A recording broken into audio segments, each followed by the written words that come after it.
Guys আমি tomato পেঁয়াজ কাঁচামরিচ দিয়ে ভুনা করব এই গলদা চিংড়ি।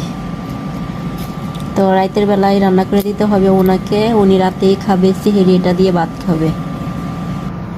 বিসমিল্লাহ, কড়াই বসিয়ে দিয়ে দিব তেল। এখানে সবগুলো দিয়ে এটাকে নরম করে নিব। গাইস লবণ দিয়ে নিব একবারে, তেলে নরম হয়ে যাবে। একটা পেঁয়াজ টমেটো কষিয়ে নিব ভালো করে।